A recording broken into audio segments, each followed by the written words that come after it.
Kadapa parliament నియోజకవర్గ voter మహాశయులకు నా విన్నపం.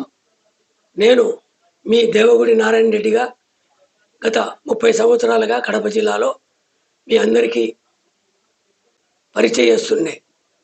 ఈరోజు నా కుమారుడు భూపేశ్ సుబ్బరామరెడ్డి కడప పార్లమెంటు తెలుగుదేశం అభ్యర్థిగా పోటీ చేస్తున్న సందర్భంగా మీ అందరికీ నా చిరు విన్నపం.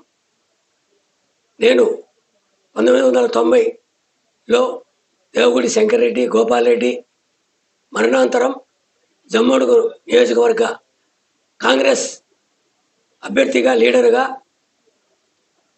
ఉంటూ కడప జిల్లా డిసిసి బ్యాంక్ ప్రెసిడెంట్గా మాజీ ఎమ్మెల్సీగా అన్ని రాజకీయ పార్టీల నాయకుల్లో నా స్నేహితులకు బంధువులు కార్యకర్తలు లీడర్లందరూ మీరందరూ సుపరిచితులే.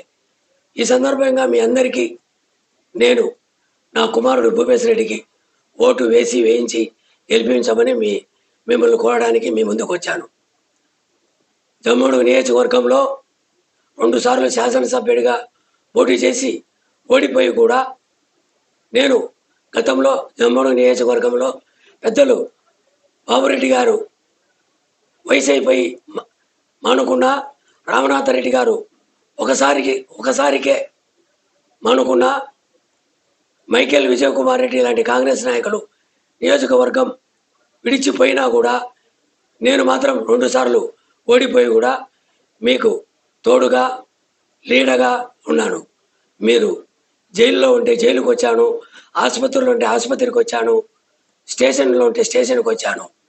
నేను ఓడిపోయి మిమ్మల్ని సర్పంచులు చేశా, నేను ఓడిపోయి మిమ్మల్ని మండలాధ్యక్షులు చేశా, నేను ఓడిపోయి మిమ్మల్ని జెడ్పీటీసీలు చేశా, నేను ఓడిపోయి మిమ్మల్ని కౌన్సిలర్లుగా చేశా. ఈరోజు